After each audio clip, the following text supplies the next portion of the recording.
رسوله الكريم أما بعد فقد قال النبي صلى الله عليه وسلم اللهم بارك لنا في رجب وشعبان وبلغنا رمضان أو كما قال عليه الصلاة والسلام۔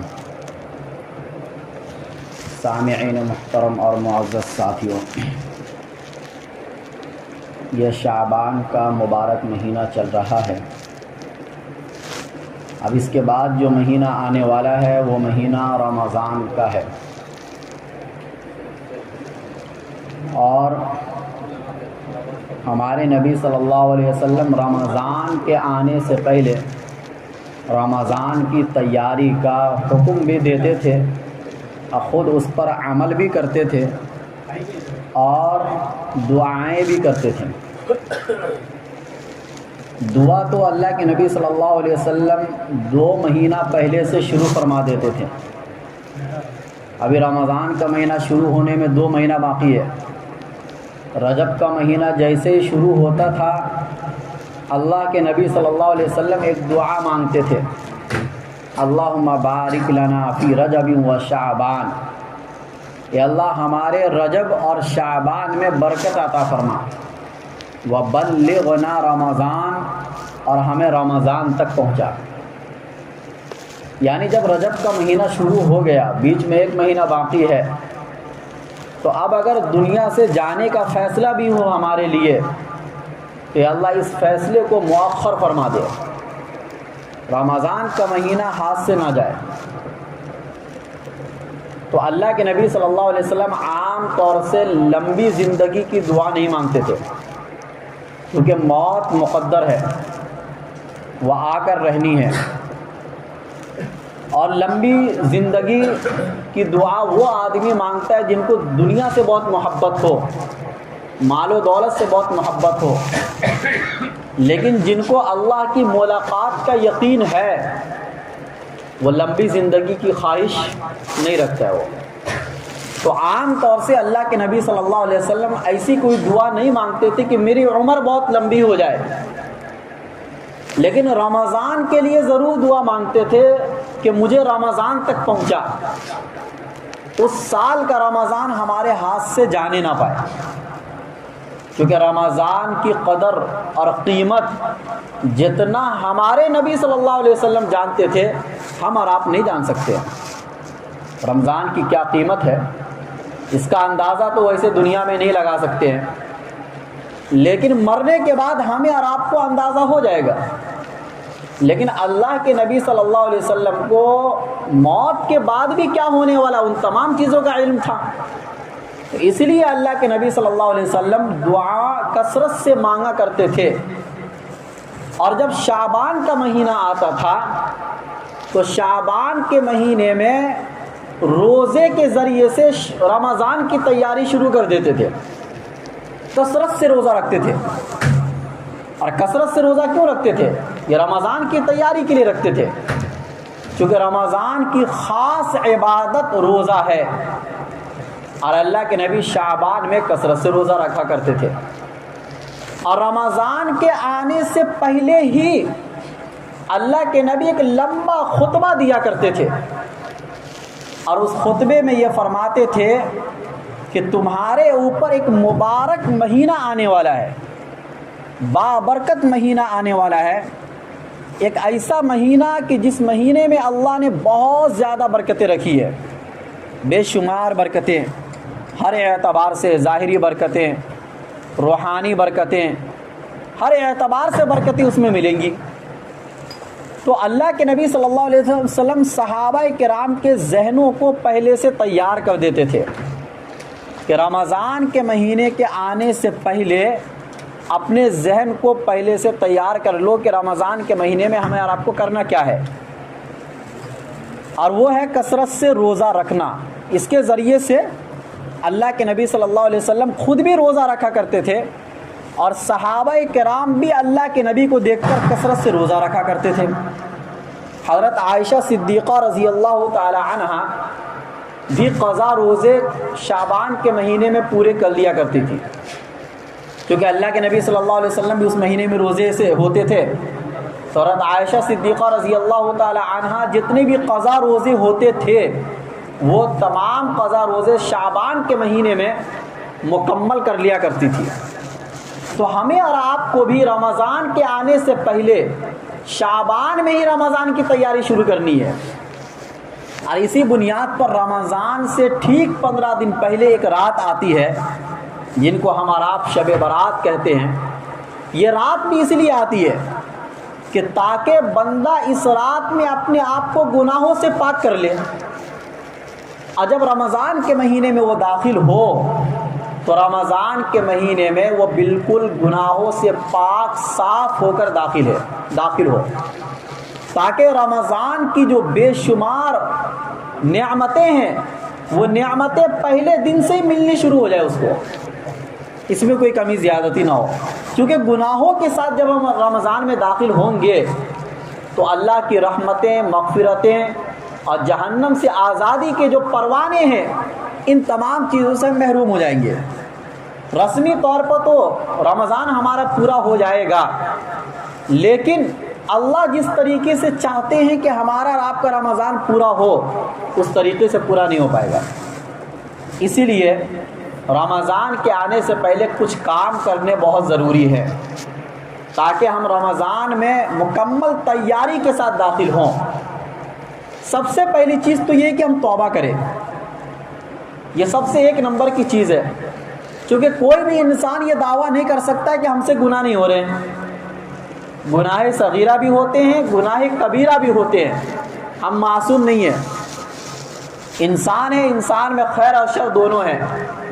تو اسی لیے ہمیں اور آپ کو سب سے پہلے توبہ کر لینی چاہیے.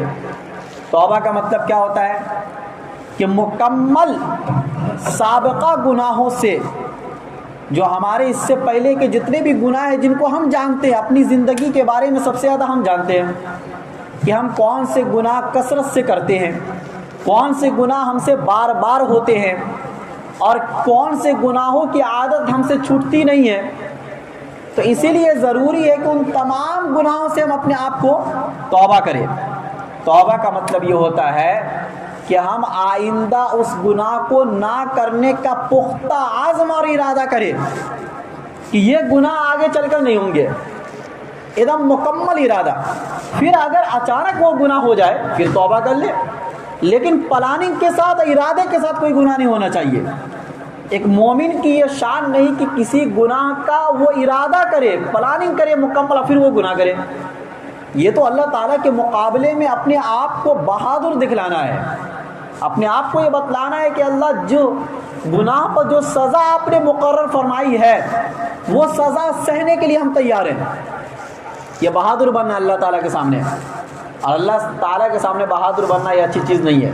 لیکن اگر گناہ ہو جائے, بار بار ہو جائے, کوئی مسئلہ نہیں ہے, آپ بار بار توبہ کیجئے. دن میں 70 مرتبہ آپ کو توبہ کرنے کی ضرورت پڑ رہی ہے تو 70 مرتبہ توبہ کیجئے. توبہ سے کبھی بھی پیچھے نہیں ہٹنا ہے. اللہ کے نبی صلی اللہ علیہ وسلم دن بھر میں 70 سے زائد مرتبہ استغفار فرمایا کرتے تھے. استغفار اور توبہ ایک ہی چیز ہے. استغفار میں بھی یہی ہوتا ہے کہ اپنے گناہوں کی معافی مانگی جاتی ہے. تو ہم دن بھر میں چلتے پھرتے, سونے سے پہلے, سو کر اٹھنے کے بعد اللہ تعالیٰ کے سامنے روئیں, گڑ گڑائیں, اور جو گناہ آپ سے ہو رہے ہیں ان گناہوں سے مکمل توبہ ہو آج سے ہی, تاکہ رمضان میں وہ گناہ نہ ہو.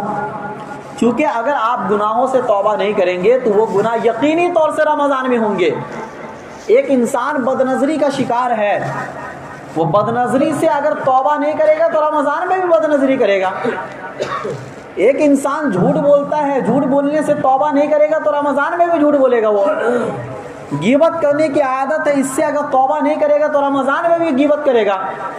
اور رمضان کے مہینے میں کسی بھی گناہ کے کرنے پر سزا ڈبل ملتی ہے.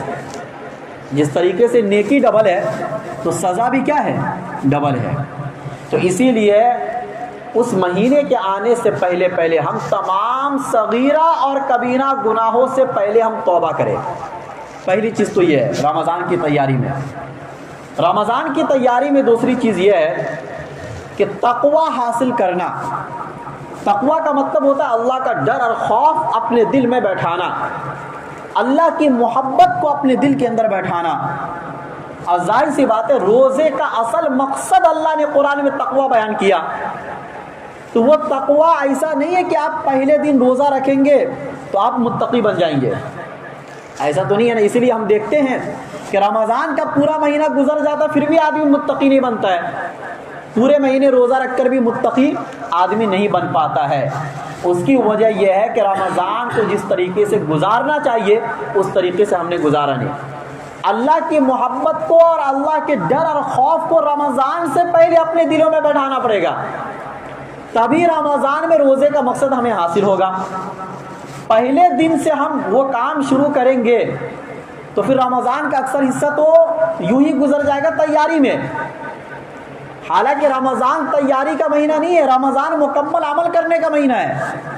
تیاری تو پہلے ہوتی ہے، آپ کسی بھی سفر کا جب ارادہ رکھتے ہیں تو سفر کرنے سے پہلے تیاری ہوتی ہے، گاڑی میں بیٹھ جانے کے بعد تیاری تھوڑی نہ ہوتی ہے، وہ تو جو چھوٹ گیا چھوٹ گیا، جو رہ گیا رہ گیا، بس اتنے کے ساتھ آپ اپنا اگلا سفر کریں گے۔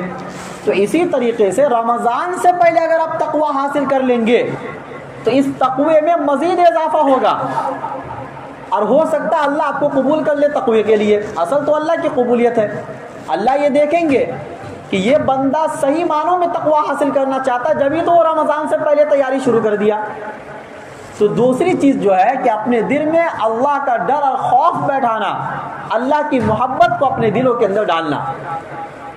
تو یہ توبہ اور تقوی یہ دونوں لازم ملزوم بھی ہے۔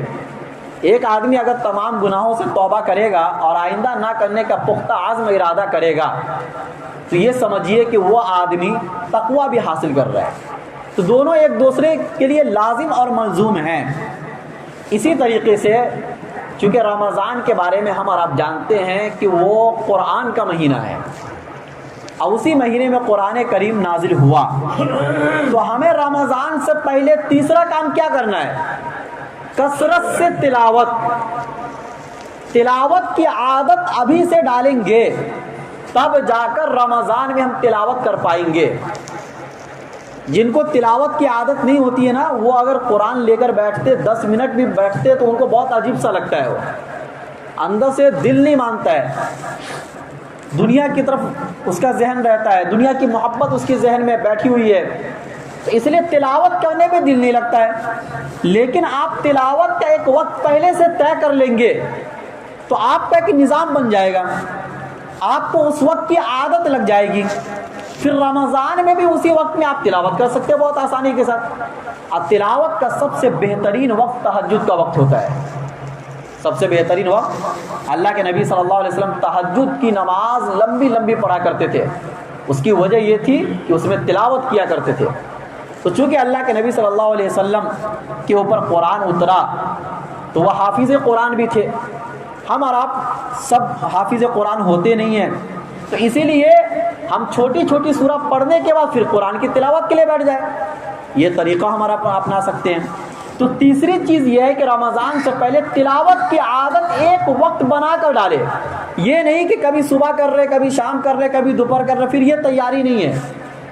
تیاری ایک وقت آپ نے بنا لیا اور اس وقت کو آپ آگے پیچھے نہیں کرنا ہے، یہ تیسری تیاری ہے۔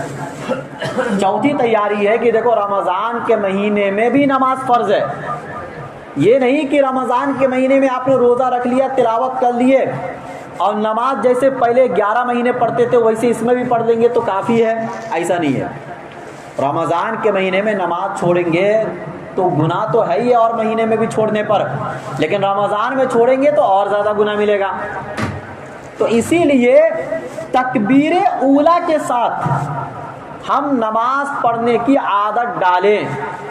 جو آدمی تکبیر اولیٰ کا مطلب یہ ہوتا ہے کہ امام جیسے اللہ اکبر کہے آپ اسی وقت سے نماز میں شریک ہیں۔ جب آپ اس چیز کی عادت ڈالیں گے تو آپ کی ایک بھی نماز قضا نہیں ہوگی، قضا ہونا تو دور کی بات ہے، ایک رکعت بھی آپ کی نہیں چھوٹے گی۔ تو آپ اگر یہ چاہتے ہیں کہ رمضان کے پورے مہینے آپ کے ایک بھی نماز قضا نہ ہو، ایک بھی رکعت نہ چھوٹے، تو اس کی تیاری آپ کو شعبان کے مہینے میں کرنی پڑے گی کہ شعبان کے مہینے میں ہر نماز آپ کو تکبیر اولیٰ کے ساتھ پڑھنی ہے، اور یہ عہد کرنا ہے کہ چونکہ رمضان بہت قریب ہے، اب نماز کے ذریعے سے بھی ہم تیاری کریں گے، چونکہ روزے کے ذریعے سے تیاری کرنا ایک مشکل کام ہے، ہر آدمی روزہ نہیں رکھ پاتا ہے، لیکن نماز تو آپ ادا کر سکتے ہیں نا تکبیر اولیٰ کے ساتھ، تو آپ اس کے ذریعے سے تیاری شروع کر دیجیے، یہ بھی آپ کی تیاری میں شامل ہو جائے گا۔ یہ 4 کام تو ہو گئے۔ اسی طریقے سے دعا کی کثرت، چونکہ رمضان دعا کا مہینہ ہے، یہ بھی آپ جانتے ہیں، رمضان کس کا مہینہ ہے؟ دعا کا مہینہ ہے۔ اللہ کے نبی صلی اللہ علیہ وسلم لمبی لمبی دعائیں مانگا کرتے تھے، ان دعاؤں میں رویا کرتے تھے، تو اور ہمارے اسلاف کا بھی یہ طریقہ ہے کہ وہ مجلسوں میں تو لمبی دعائیں نہیں کرتے تھے، بڑی بڑی مجلسوں میں چھوٹی دعائیں کرتے تھے، لیکن تنہائی میں اللہ کے سامنے لمبی لمبی دعائیں کرتے تھے۔ اور لمبی لمبی دعائیں یہ آسانی سے حاصل نہیں ہوتی ہے، اس کی عادت بنانی پڑتی ہے، اس کی تیاری کرنی پڑتی ہے، ورنہ آدمی تو 2 منٹ دعا مانگے گا تھک جائے گا، اسے ایسا لگے گا میں سب کچھ مانگ لیا۔ لیکن مانگنے کا طریقہ بھی سیکھنا ضروری ہے۔ اللہ تعالیٰ کے سامنے ایسا مانگو کہ اللہ کو رحم آ جائے، اللہ کی تعریف کرنی پڑتی ہے، اللہ تعریف کا محتاج نہیں ہے، لیکن ہمیں اپنی بات منوانے کے لیے اللہ کی تعریف کرو، اپنی عاجزی انکساری کو ظاہر کرو، اپنے کمزور ہونے کو ظاہر کرو، یہ نبی کے دعا کا طریقہ ہے۔ اللہ کے نبی صلی اللہ علیہ وسلم کی جتنی بھی دعائیں آپ اٹھائیں گے، ان تمام دعاؤں میں 2 چیزیں آپ کو ملے گی، اللہ کی بڑائی یا کبریائی، اور نمبر 2 اپنی عاجزی انکساری۔ ضروری نہیں ہے کہ آپ نام لے لے کر ہر چیز مانگیں، وہ تو اللہ جانتا ہے آپ کو کن کن چیزوں کی ضرورت ہے، آپ بس اپنی بے بسی ظاہر کر دو اللہ کے سامنے، جس طریقے سے ایک بچہ اپنے ماں باپ کے سامنے اپنی بے بسی کو ظاہر کرتا ہے، اسی طریقے سے آپ اپنی بے بسی کو ظاہر کرو۔ تو کہنے کا مطلب یہ ہے کہ دعا کی عادت آپ ڈالیں، اور اس کے لیے ایک وقت بنائے کہ فلاں وقت میں اتنے منٹ تک تنہائی میں اللہ کے سامنے میں دعا کروں گا۔ اب بہترین وقت تہجد کا وقت ہے کہ تہجد کے وقت میں اعلان بھی ہوتا ہے اللہ تعالیٰ کی طرف سے، اور اس اعلان کے ساتھ ساتھ آپ دعا مانگ رہے ہیں، آپ اللہ تعالیٰ کو یہ کہہ سکتے کہ اللہ ابھی اعلان بھی ہو رہا ہے، اور ابھی آپ کا یہ محتاج بندہ فلاں چیزیں مانگ رہا ہے، آپ مجھے عطا فرما دیجئے۔ تو اس لیے دعا کی کثرت کرنی ہے۔ اس کے بعد اپنے دل کو صاف شفاف کرنا ہے رمضان کے آنے سے پہلے۔ دل میں حسد، جلن، کینہ، بغض، تکبر، دشمنی، یہ سب دلوں کی بیماریاں ہیں، حسد، غصہ، یہ تمام چیزوں کو پہلے ہی دور کر دینا ہے۔ چونکہ رمضان میں جو ہم روزہ رکھتے ہیں، روزے کا مقصد تقویٰ ہے، اور تقویٰ کہاں ہوتا ہے؟ دل کے اندر۔ اللہ کے نبی نے فرمایا التقویٰ ہا ہونا، تقویٰ یہاں ہوتا ہے، دل کی طرف اللہ کے نبی نے اشارہ کر کے فرمایا۔ اور اس دل میں پہلے سے اگر گندگی بھری ہوئی ہوگی تو اس دل میں تقویٰ کیسے پیدا ہوگا؟ یہی وجہ ہے کہ ہم پورے رمضان روزہ رکھ لیتے ہیں لیکن ہمیں تقویٰ حاصل نہیں ہوتا ہے۔ تقویٰ حاصل ہونے کے لیے ضروری ہے کہ اپنے دل کی دنیا کو پاک اور صاف کرے، رمضان کے آنے سے پہلے تمام لوگوں سے اپنی دشمنی کو ختم کر لے، تمام لوگوں سے محبت کرنا شروع کر دے، جن سے بات چیت بند ہے آپ ان سے بات چیت شروع کر دے۔ اور اسی طریقے سے رمضان کے آنے سے پہلے آپ صلہ رحمی، رشتہ داروں سے جڑنا، جن سے قطع تعلقی ہے ان سے صلہ رحمی کرنا۔ اللہ کے نبی صلی اللہ علیہ وسلم نے فرمایا کہ صلہ رحمی یہ رزق میں برکت کا سبب ہے، رزق میں اضافے کا سبب ہے۔ اور اللہ تعالیٰ نے حدیث قدسی میں فرمایا کہ جو رشتہ داروں سے جڑے گا میں اس سے جڑوں گا، جو رشتہ داروں سے کٹے گا میں اس سے کٹوں گا۔ صحیح حدیث بخاری مسلم کی۔ تو آپ بتائیے کہ اگر ہم قطع تعلقی کے ساتھ رمضان میں آئیں گے تو رمضان میں اللہ ہم سے کیسے جڑے گا؟ اللہ نے تو پہلے اپنا اصول بتلا دیا نا کہ رشتہ داروں سے کٹو گے تو میں کٹوں گا، رشتہ داروں سے جڑو گے تو میں جڑوں گا۔ تو اللہ تعالیٰ کو اپنے سے جوڑنے کے لیے تمام شریعت کی پابندی ضروری ہے۔ وہ تمام چیزیں کہ جن سے اللہ نے فرمایا کہ میں کٹ جاتا ہوں، ان تمام چیزوں کو اپنی زندگی سے نکالنا ضروری ہے۔ تو یہ رمضان کی تیاری کی یہ ساری چیزیں، یہ سارے اسباب ہیں جو بیان کیے جا رہے ہیں۔ اسی طریقے سے ہم رمضان کے آنے سے پہلے اپنے اندر یہ عادت ڈالیں کہ ہم جلدی سوئیں گے۔ عام طور سے جلدی سونے کی مسلمانوں میں اب عادت ختم ہو گئی ہے، حالانکہ ہمارے نبی صلی اللہ علیہ وسلم کی اصل سنت یہ ہے، سونے میں اصل سنت یہ ہے کہ اللہ کے نبی صلی اللہ علیہ وسلم جلدی سو جایا کرتے تھے۔ اتنی جلدی سوتے تھے کہ اللہ کے نبی صلی اللہ علیہ وسلم وتر کی نماز تہجد کے ساتھ ادا کرتے تھے۔ یہ اللہ کے نبی صلی اللہ علیہ وسلم کی پوری زندگی کی عادت مبارکہ ہے کہ 2 رکعت عشاء کی نماز اور کبھی نوافل پڑھ لیا کرتے تھے اور اس کے بعد آرام فرماتے تھے، اور رات کے آخری حصے میں جلدی بیدار ہو جاتے تھے اور تہجد کی نماز پڑھتے تھے۔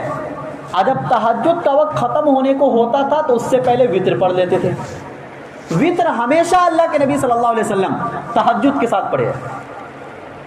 لیکن ان لوگوں کے لیے جن کو اٹھنے پر بھروسہ نہیں ہے، ان کے لیے پھر اصل طریقہ یہی ہے کہ وہ وتر کب پڑھیں گے؟ جلدی پڑھیں گے، یعنی عشاء کے بعد۔ اور رمضان میں تمام خلفائے راشدین کی سنت اور اللہ کے نبی صلی اللہ علیہ وسلم نے بھی جو 2 یا 3 دن تراویح پڑھائی، تو تراویح کے بعد فوراً یعنی رمضان میں وتر کا وقت الگ ہو جاتا ہے کہ وتر کی نماز جو ہے وہ تراویح میں جماعت کے ساتھ ادا کرنا ہے۔ لیکن یہ رمضان کے علاوہ کی میں بات کر رہا ہوں کہ اللہ کے نبی صلی اللہ علیہ وسلم وتر کی نماز تہجد کے ساتھ ادا کیا کرتے تھے۔ تو تہجد اس زمانے میں اللہ کے نبی صلی اللہ علیہ وسلم تو ادا کرتے ہی تھے، صحابہ کرام بھی ادا کرتے تھے۔ ایک عام ماحول تھا تہجد کا۔ فجر کی نماز کی تیاری تو وہ یقینی چیز ہے، اس کے بارے میں تو منافقین بھی نہیں سوچتا تھا کہ فجر کی نماز میری چھوٹ جائے گی۔ وہاں تیاری تہجد کی ہوا کرتی تھی، اور تہجد کے ساتھ ساتھ فجر کی تیاری خود بخود ہو جاتی تھی۔ تو ہمیں اور آپ کو چونکہ رمضان میں بھی یہی کام ہوتا ہے کہ ہم تہجد سے ہی اٹھ جاتے ہیں، کیونکہ سحری کا وقت تہجد کا وقت دونوں ایک ہے، تو ہم جو ہے رمضان سے پہلے یہ عادت ڈالے کہ ہم جلدی سوئیں گے، جلدی اٹھیں گے۔ اسی طریقے سے رمضان سے پہلے چند سورتوں کو یاد کر لینا۔ اب رمضان آ رہا ہے، اب اس میں ہم سیکھنے کی کوشش کریں گے کہ بھائی سورتیں یاد نہیں ہیں، نماز کیسے پڑھیں گے، سنت کیسے پڑھیں گے۔ بہت سے لوگوں کا قرآن صحیح نہیں ہے، قرآن چند سورتیں یاد ہے تو وہ سورہ غلط یاد ہے۔ بہت سے ایسے لوگ ہیں جن کے سورے بہت غلط ہے، اگر اس غلطی کے ساتھ وہ نماز پڑھیں گے تو نماز میں ثواب کے بجائے الٹا گناہ ملے گا، اللہ کی ناراضگی ظاہر ہوگی اس نماز پر، چونکہ آپ قرآن غلط پڑھ کے خود قرآن کے ذریعے سے اپنے آپ پر لعنت بھیج رہے ہیں، اپنے آپ پر لعنت بھیج رہے ہیں نماز میں۔ تو تلفظ کا صحیح ہونا اور چند صورتوں کا صحیح طریقے سے یاد ہونا یہ رمضان سے پہلے ضروری ہے۔ یہ تو پورے مہینے ضروری ہے، پورے سال ضروری ہے، لیکن چونکہ رمضان ایک خاص مہینہ ہے، اس لیے میں رمضان سے پہلے اس کی طرف آپ کے ذہن کو متوجہ کر رہا ہوں کہ اگر کوئی کمی کوتاہی ہے تو اس کی اصلاح رمضان سے پہلے ہو جانی چاہیے۔ اسی طریقے سے رمضان کے آنے سے پہلے صدقے کی عادت ڈالنا کہ رمضان میں ہم ہر دن کچھ نہ کچھ صدقہ کریں گے، غریبوں کو کھلائیں گے، کیونکہ ہر دن ایک خاص دن ہوتا ہے رمضان کا۔ اب وہ عادت ہم پہلے سے ڈالیں گے، پہلے سے اگر ہماری عادت بن جائے گی ہر چیز کی تو ہمارے لیے ہر کام کرنا کیا ہو جائے گا؟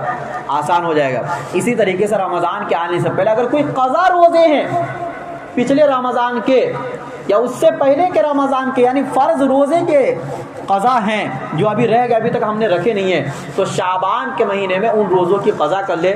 یہ بھی رمضان کی تیاری میں سے ہے کہ قضا روزہ۔ اسی طریقے سے مسائل کو سیکھنا رمضان کے آنے سے پہلے، کیونکہ بہت سے لوگ وہ ہیں کہ جو فجر کی اذان تک سحری کرتے ہیں، اور فجر کی اذان تک آپ سحری کریں گے تو آپ کا اس دن کا روزہ نہیں مانا جائے گا، کیونکہ فجر کی اذان جو ہوتی ہے وہ دن کے شروعات میں ہوتی ہے، اور اس سے 10 یا 15 منٹ پہلے سحری کا وقت ختم ہو جاتا ہے۔ تو آپ اتنے لمبے فاصلے کے بعد کھا رہے پی رہے ہیں، اور بہت سے لوگ یہی سمجھ رہے ہوتے ہیں۔ تو رمضان کے چند مسائل ہیں جو کہ ضروری ہے۔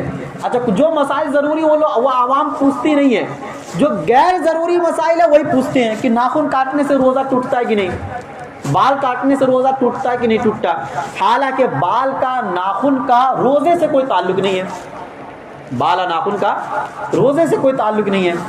تو مسائل سیکھنا، اپنے آپ کو فضول کاموں سے بچائے رکھنا رمضان سے پہلے، یہ تمام چیزیں رمضان کی تیاری میں سے ہے۔ زیادہ سے زیادہ وقت مسجد میں گزارنا، زیادہ سے زیادہ وقت مسجد میں گزارنا، اور اگر کسی کا ارادہ ہو عمرہ کرنے کا تو عمرہ کی ترتیب بنانا، کیونکہ رمضان میں عمرہ کرنا حج کے برابر ہے۔ اللہ کے نبی صلی اللہ علیہ وسلم نے صحیح حدیث میں فرمایا کہ بعض حدیث میں تو یہ فرمایا کہ جو رمضان میں عمرہ کرے گا وہ گویا میرے ساتھ حج کر رہا ہے۔ تو رمضان کی عمرے کی فضیلت بھی زیادہ ہے، جن کو اللہ تعالیٰ نے مال و دولت بہت دیا ہے، ایسے لوگوں کے لیے رمضان میں عمرہ کرنا کوئی مشکل کام نہیں ہے۔ اللہ تعالیٰ ہم سب کو رمضان سے پہلے رمضان کی تیاری کرنے کی توفیق نصیب فرمائے۔ وآخر دعوانا الحمدللہ رب العالمین۔